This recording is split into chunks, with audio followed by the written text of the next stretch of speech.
warahmatullahi wabarakatuh. Halo teman-teman semuanya, berjumpa lagi dengan saya Nurul Fadila. Saya mahasiswa bimbingan dan konseling Islam semester 4 dengan NIM 2442014023. Nah, kemarin itu kita sudah membahas terkait pengkondisian klasik, koneksionisme, tentang pembelajaran perilaku. Nah, sekarang ini kita akan membahas materi terkait operant conditioning. Apa itu operant conditioning? Nah, jadi operant conditioning atau dalam bahasa Indonesianya, pengkondisian operant ini adalah cara belajar melalui akibat dari suatu perilaku. Yang dimana ketika akibatnya itu menyenangkan, nah maka perilaku tersebut itu akan cenderung diulang. Tetapi ketika akibatnya itu tidak menyenangkan, nah perilaku tersebut akan dikurangi. Seperti itu. Misalnya contohnya gini, ketika seorang anak sedang membersihkan kamarnya, nah maka orang tuanya ini memuji dirinya. Nah, itu akan membuat diri si anak itu menjadi senang gitu, karena dia senang dipuji. Nah, akibatnya anak ini akan terus sering melakukan bersih-bersih kamarnya agar dia dipuji, karena itu adalah tindakan yang menyenangkan, maka akan cenderung diulang. Tetapi ketika anak ini bangunnya kesiangan, tidak membereskan tempat tidur, dan dia kena marah, maka dia akan merasa bahwa hal yang dilakukan itu tuh salah gitu. Nah, hal ini akan cenderung dia kurangi seperti itu. Tokoh pelopor dari teori ini adalah B.F. Skinner.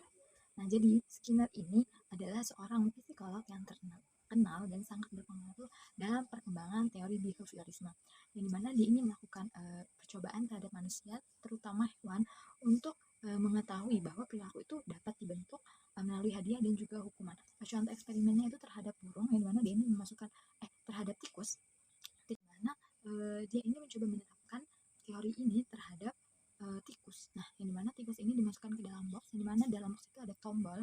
Nah, jadi si tikus itu melakukan pergerakan acak, yang dimana dia berlari-lari, menekan tombol, menekan kayu itu, sehingga dia mendapatkan tekanan tombol gitu. Nah, jadi ketika dia melakukan perilaku acak dan dia menekan tombol, maka keluarlah makanan. Nah, jadi dari hal itu si tikus ini akan mengulangi hal yang sama. Jadi dia bergerak-gerak hingga dia menemukan tombol itu, sehingga makanan tersebut keluar. Jadi tikus itu belajar bahwa ketika dia menekan tombol itu, makanan itu akan keluar, seperti itu. Jadi dalam pengkondisian operan itu, perilaku seseorang ini bisa dapat bertambah dan juga berkurang tergantung dari akibat yang diterimanya setelah melakukan perilaku tersebut. Nah, yang pertama itu ada yang namanya penguatan atau reward. Nah, jadi penguatan ini adalah akibat yang membuat suatu perilaku itu semakin sering diulang. Jadi ketika seseorang ini melakukan satu hal, yang dimana dia ini akan mendapatkan hal yang menyenangkan atau terbebas dari hal yang tidak menyenangkan, sehingga ia cenderung akan mengulangi perilaku tersebut. Contohnya itu ketika saya mendapatkan nilai IPK 4 dan orang tua saya memuji saya, dan saya merasakan bahwa saya mendapat apresiasi dan pujian. Nah, maka hal tersebut adalah hal yang menyenangkan buat saya. Nah, jadi saya akan terus berusaha dan mengulangi hal tersebut.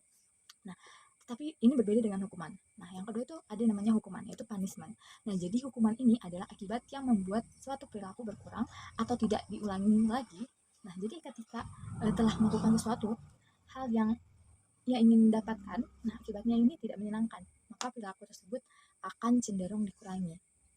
Contohnya ketika saya pulang larut malam dan tidak memberikan kabar kepada orang tua saya pulang, maka saya akan dimarahi, saya akan mendapatkan omelan dan ceramah dan lain sebagainya. Nah, hal tersebut menurut saya adalah hal yang tidak menyenangkan pastinya. Nah, jadi saya akan belajar bahwa sepertinya saya harus pulang lebih tepat waktu, dan juga mungkin saya bisa konfirmasi kepada orang tua saya bahwa saya pulangnya terlambat. Nah, penguatan dibagi menjadi dua. Yang pertama itu namanya penguatan positif. Nah, jadi penguatan positif itu adalah penguatan yang terjadi ketika seseorang telah melakukan suatu perilaku yang mendapatkan hal yang menyenangkan. Nah, sehingga perilaku tersebut akan cenderung diulangi. Hal yang menyenangkan itu bisa dari pujian, mungkin hadiah, nilai bagus dan lain sebagainya. Contohnya sudah saya jelaskan tadi, saya mendapatkan nilai IPK 4 dan saya memuji saya, maka saya akan cenderung mengulangi hal tersebut karena saya itu adalah hal yang menyenangkan. Nah, selanjutnya ada yang namanya penguatan negatif.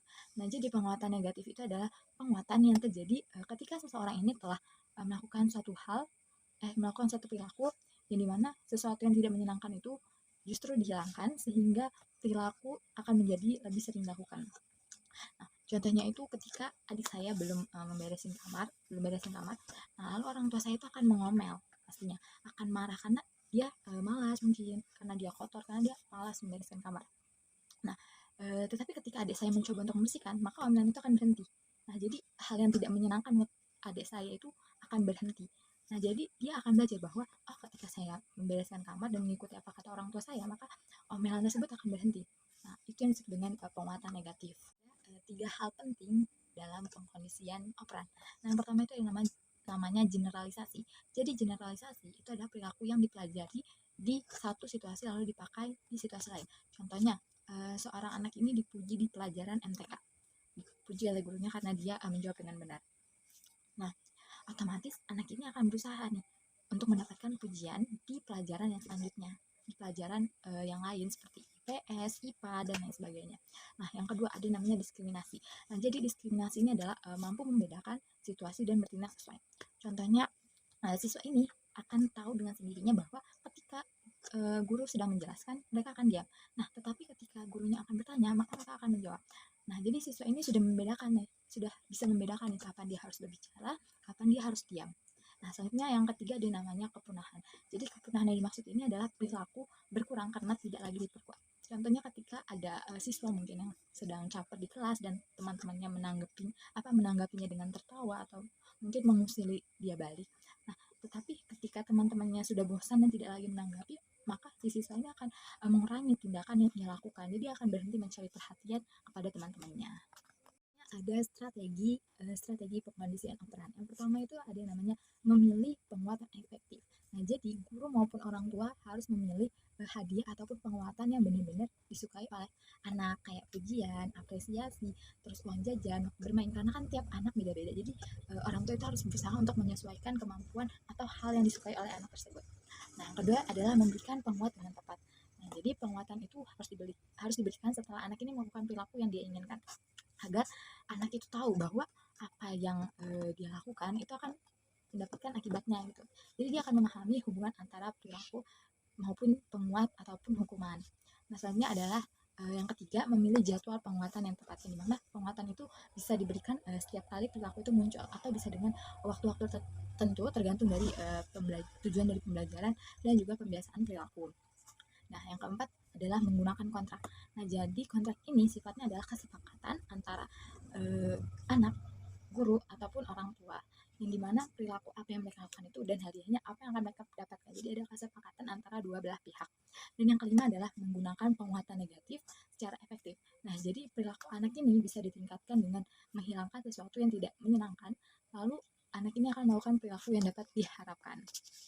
Dan yang terakhir adalah menggunakan petunjuk dan pembentukan, yang dimana anak ini bisa dibantu juga dengan petunjuk ataupun arahan dari orang tua serta guru, agar perilaku yang ditingkatkan itu dapat terbentuk secara bertahap sampai anak ini bisa melakukannya dengan baik. Jadi mereka juga butuh arahan serta petunjuk dari orang dewasa.